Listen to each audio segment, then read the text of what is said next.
E aí, galerinha, como é que vocês estão? Espero que todos vocês estejam bem. Neste momento estamos iniciando o segundo momento de aula, né? Na semana passada trabalhamos pelo Google Meet e neste momento estamos trabalhando pela aula gravada, tá certo? Combinando com vocês, ou já combinando agora diretamente, eu irei trabalhar com vocês uma semana filosofia e a outra semana sociologia. E lembrando que o nosso livro é um livro único, tem primeiro, segundo e terceiro ano. E por esta razão estarei trabalhando com vocês o capítulo 11 da página 204 do nosso livro. Então vocês podem pegar o livro e tentar acompanhar o raciocínio do professor, tá certo?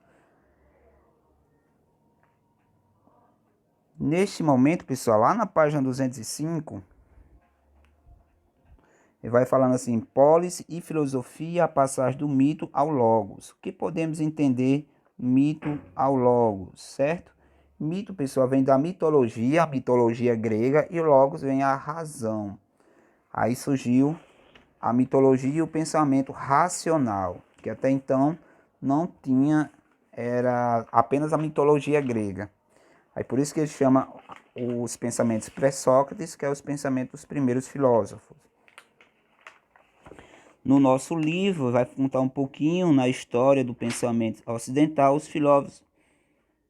A filosofia nasceu na Grécia entre o século 7 a 6 a.C., promovendo a passagem do saber mítico ao pensamento racional logos. Ele vai falando aí a questão do mitos e logos, que é essa mudança, essa transição, por isso que chamamos pré-Sócrates. A mitologia grega, os primeiros gregos cultivavam uma série de deuses.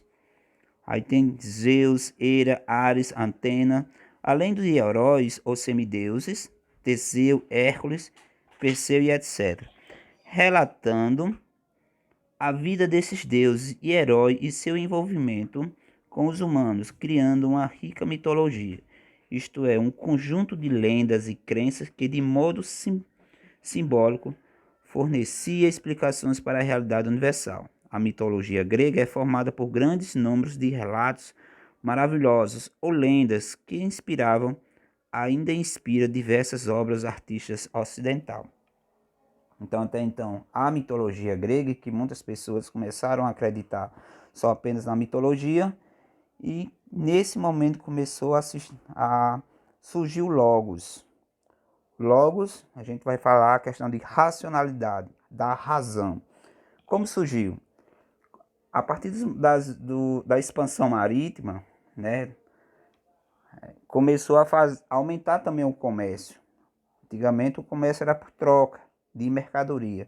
E daí houve a necessidade da criação da moeda. A moeda que aqui a gente vai chamar a polis. Polis é dinheiro, certo? Seria um movimento de dinheiro, por isso que surgiu as políticas públicas. Naquela época também, pessoal, na Grécia Antiga, a escrita alfabética também era extinta. Então a mitologia era contada, certo? Lá no Homérico, nos tempos homéricos, as histórias, esses mitos, tudo era contado. E por ser pessoas analfabetas e também não saber ler e também não ter a escrita, gente, acabavam todo mundo tendo essa mitologia como uma verdade absoluta. Aí aqui surgiu polis e razão. Pessoal, para o nosso contexto, na página 206, vem falando sobre a saga do Edípcio. É uma mitologia, tá certo? E vocês querendo ler, mas pela foto percebe-se que é um homem, uma mulher, com o corpo de gato. Nesse sentido aí, com o homem, tá certo? Isso aí pertence justamente à mitologia grega. E aí nós vamos falar um pouquinho sobre a polis e razão. Pronto. Como surgiu? A partir dessa polis surgiu a razão. Como foi que surgiu? O mito, a mitologia, eles não procuravam resposta para os mitos. E quando surgiu a polis, que quando surgiu o dinheiro, e as pessoas começaram a mudar o futuro, a razão, começaram a mudar as sagas da mitologia, comprar objeto que queria. Então a polis, a moeda, ela começou a mudar. Então isso surgiu a razão, os porquês. E vem também o resultado, tá certo? Retomemos o nosso tema, o nascimento da filosofia, segundo a análise do historiador e filósofo Jean Pierre. O momento histórico da Grécia Antiga em que se afirma a utilização do logos, razão, para resolver os problemas da vida e estaria vinculado ao surgimento da polis, cidades e estados negras. Isso aí justamente que surgiu essa polis. Então, por ter surgido a polis, ele contribuiu para o surgimento do logos razão. A polis foi uma nova forma de organização social e política desenvolvida entre o século VIII a século VI a.C., na qual os cidadãos passaram a dirigir os destinos da cidade, entendido como criação dos próprios cidadãos e não dos deuses. A polis podia ser explicado e organizado de forma racional, isto é, de acordo com a razão. Por isso que surgiu a razão, tá certo? Aí nós falamos um pouquinho sobre mitos do mundo atual. Ele vai falar que mitos, nem todas as pessoas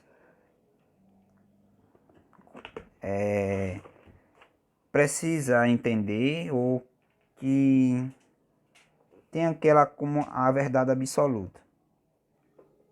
Então, os pensamentos pré-Sócrates, a gente vai estar falando também nesse pensamento, pessoal, como cosmologia. Então, deixa eu ver aqui. Eu não coloquei o mapa. Tem um mapa aí, pessoal, o mapa grego no século 6 a.C. O mapa grego, pessoal, aí você vê Atenas, Sócrates, Platão, alguns pontos que tinha deuses, e não só em Atenas. De acordo com a tradição histórica, a fase inaugural da filosofia grega é conhecida como o período pré-Sócrates. Assim, este período abrange o conjunto das reflexões filosóficas desenvolvidas desde Tales de Mileto, do século 7 a.C. até 5 a.C. Cabe ressaltar, porém, que alguns filósofos chamados pré-Sócrates foram contemporâneos de Sócrates, sendo assim designado porque mantiveram o tipo de investigação de seus predecessores, centrado na natureza. Como vimos no capítulo 6. Sócrates, por sua vez, inaugurou outro tipo de reflexão voltada ao ser humano, dando única tradição clássica da filosofia grega, como veremos no próximo capítulo. É difícil conhecer o pensamento pré-Sócrates em toda a sua dimensão, pois são poucos os escritos encontrados de seus pensadores, até mesmo as suas datas de nascimento e morte são incerteza. E aí, pessoal, apareceu a palavra Arches. Arche, pessoal, é o princípio do universo, o grande porquê. Então, cada pensador, eles queriam encontrar o Arche, o princípio do universo. Dentre os objetivos desses primeiros filósofos, destaca-se a construção de uma cosmologia, explicação racional e sistemática das características do universo que substitui a antiga cosmologia, explicando sobre a origem do universo baseados nos mitos, estudado no capítulo 6. Assim, com base na razão e não na mitologia, os princípios filosóficos gregos tentaram encontrar princípios substâncias ou substâncias primordial, o Ache. Então, pessoal, neste momento, os pensadores, eles queriam achar o Ache, que era o princípio do universo, a resposta para tudo, tá certo? Então iniciamos pelo Pensadores de Mileto. Aí tem a busca do axé, que é o princípio do universo. Quando afirmamos que a filosofia nasceu na Grécia, devemos tornar essa afirmação mais precisa. Afinal, nunca houve na antiguidade um estado grego unificado. O que chamamos de Grécia nada mais era que o conjunto de muitas cidades e estados. Portanto, no vasto mundo grego, a filosofia teve como berço mais precisamente a cidade de Mileto. Então, quando se refere pensadores de Mileto, se refere à cidade de Mileto, está certo? O primeiro pensador, nós temos Tales. Ele tinha o que? A água como o princípio do ache, certo? Por quê? Diz assim para Tales, a água, por pertencer basicamente a mesma em todas as transformações do corpo, apesar de assumir diferentes estados. Ele pode ser sólido, líquido e gasoso. Seria o ache, a substância primordial, a origem única de todas as coisas presentes em tudo que existe. Então, o Tales, ele tinha a água como o princípio do ache, como a origem, o princípio do universo, certo? Porque ele estaria em todo lugar. Ele era sólido, a água poderia estar no estado sólido, líquido e gasoso. Próximo a falar, pessoal, a gente vai passar um pouco. O Anaximandro, o Aiperon, certo? Se você for ver esse Aiperon, é um termo grego que significa o indeterminado. O Anaximandro era outro filósofo de Mileto, discípulo de Tales, procurou aprofundar as concepções do mestre sobre a origem e a única de todas as coisas e resolveu os problemas que Tales lançaram. Já Tales, no caso aí, ele dizia que era a água.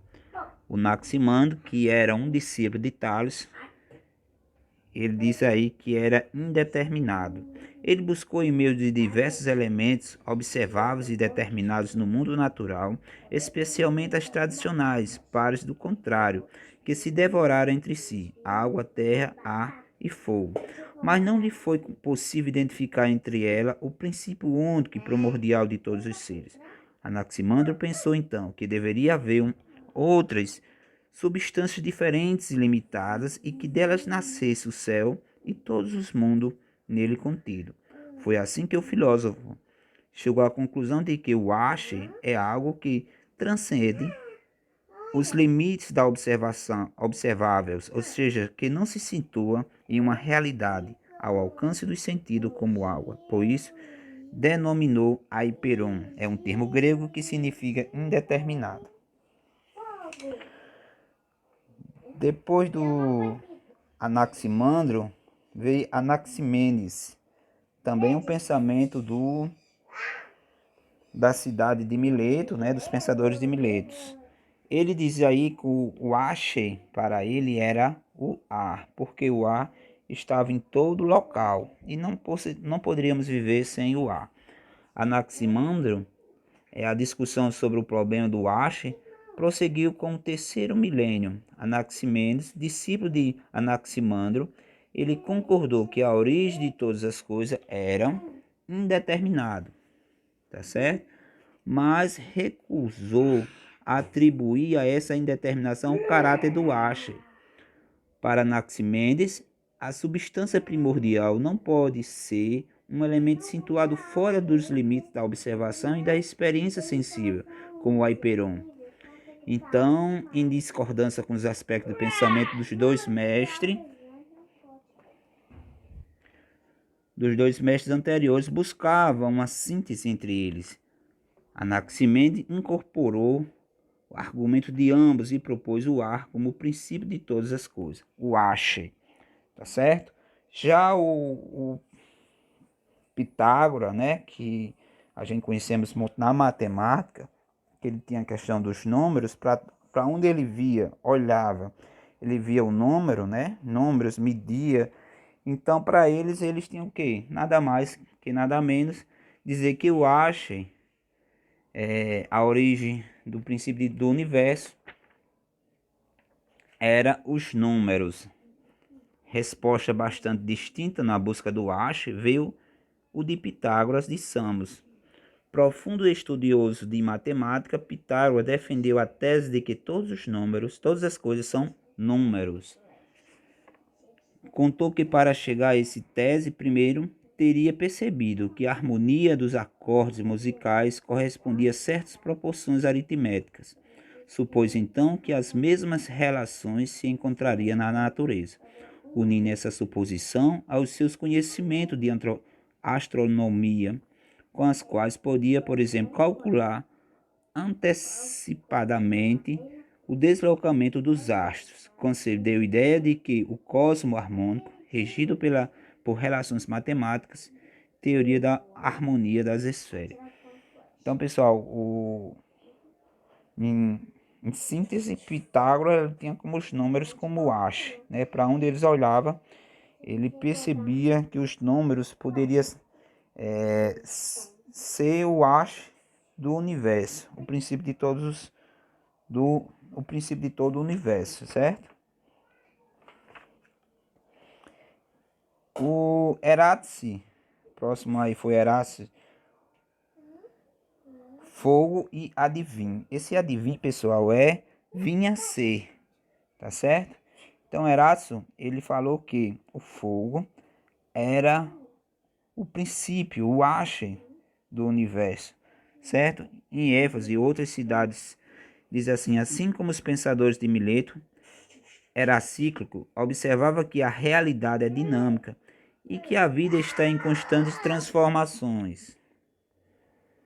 Mas, diferentemente dos milésios, que buscava na mudança aquilo que permanece, decidiu concentrar-se sua reflexão sobre o que muda.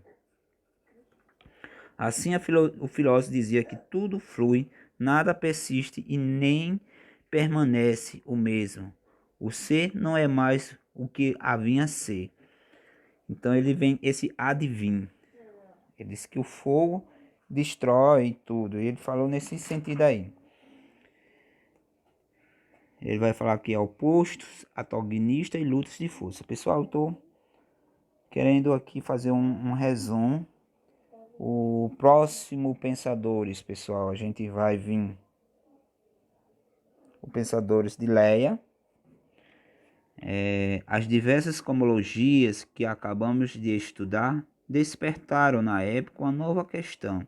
Por que tantas divergências? Por que tantas opiniões contrárias? Foi assim que surgiu na cidade de Leia outras formas de reflexão sobre a realidade, a qual se oporia tanto na preponderância fisicistas dos pensadores de Mileto como os mobilismo de Heroclíticos. Trata-se do chamado escola aliática, da qual Parmênides foi o princípio expoente. Então, Parmênides, que foi o pensador aí, ele disse que o ser, o sentido, era a razão do universo, né? Era o ápice. Entendia-se que o equívoco das pessoas, dos demais pensadores, era conceder demasiada importância aos dados fornecidos pelo sentido, conforme vimos no capítulo 2. Descartes dirigia algo parecido mais de 2000 anos depois, embora também percebesse pela via sensorial a mudança e o movimento no mundo. Parmênides achava contraditório buscar a essência do ache naquilo que não é essencial, buscar a permanência naquilo que não pertence à mudança e ao movimento, ou supor que aquilo que é permanente pudesse converter em algo impermanente. Gente, nessa questão aí ele fala a questão do ser sentido, porque ele não mudaria. Até então, quando as pessoas foram dizer o fogo, então tem mudança, a água também tem mudança e não poderia ser. Então teve muitas divergências. Assim, Parmênides optou por estudar o que lhe dizia a razão e não os sentidos que fazia sentir a mudança. Proclamou que existe o ser e não é concebível sua não existência.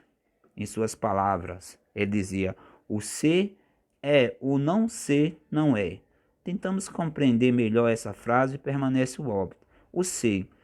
Primeiramente, a oração expressa a ideia de que o ser, aquilo que é eternamente, pois o ser constitui, para ele, a substância permanente. Ele fala: duas coisas, portanto, a ser é de maneira imutável e imóvel, e é o único que existe. O ser é o haste do permanentes, não identificada como nenhum elemento natural, sensível, mas, ao mesmo tempo, equivalente a toda corporeidade, com tudo o que existe, pois o ser é o uno e pleno, contínuo e absoluto. O não ser é a segunda razão, traz a ideia de que o não ser, a negação do não do ser, não é e não tem ser, substância essencial, portanto, é nada não existe. Isto é, uma conclusão lógica, pois se o ser é tudo, o não ser só pode não existir.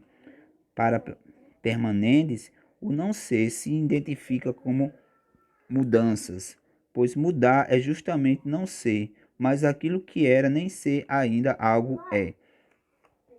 Aí vem ainda falando aí, em vista dessas formações, Parmênides é considerado o primeiro filósofo a expor princípios de identidade, A igual a A, e de não contradição, certo?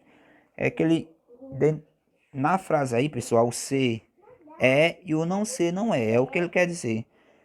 Que tudo aquilo que é o ser humano, que é ser, é real. E o que não é, não é real. Esse é o pensamento do Parmênides, o ser como o ápice do universo, certo?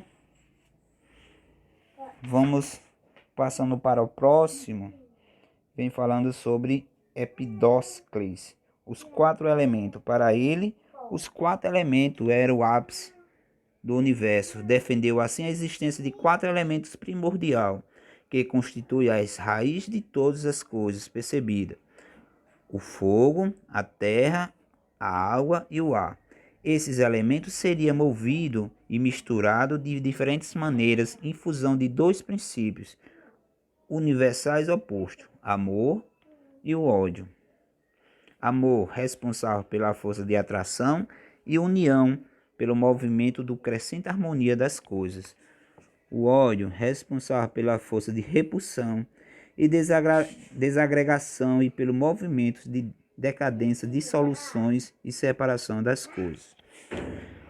Próximo pensadores dos pensadores de Eleia vem o Demócritos, falando sobre o átomo, tá certo? Finalmente destacou na busca pelo acho a resposta concedida por Demócrito, um contemporâneo de Sócrates de Antena.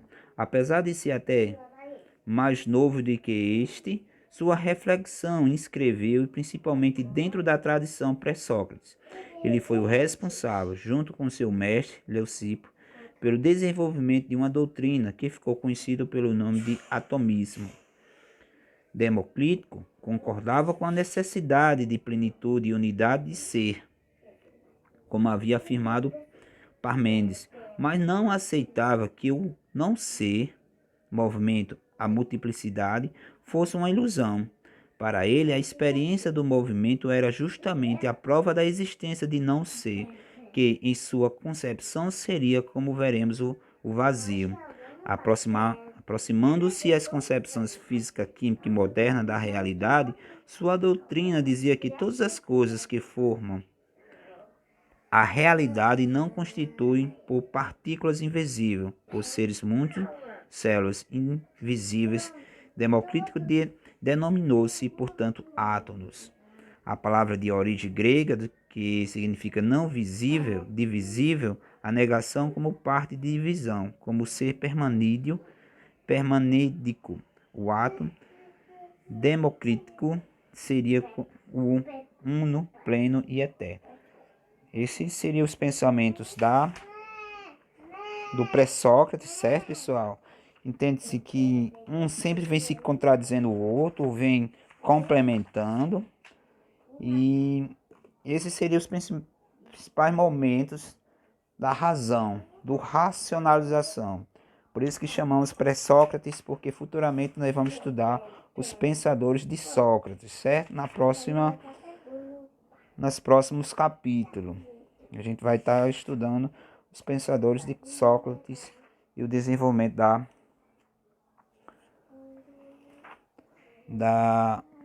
razão, da filosofia, certo? Então, para o início seria esses pré-Sócrates, para depois nós estudar os Sócrates e os seguidores de Sócrates, certo? Espero que eu tenha contribuído para, para a aula, tá certo, gente? E eu vou passar uma atividade e mandarei no grupo.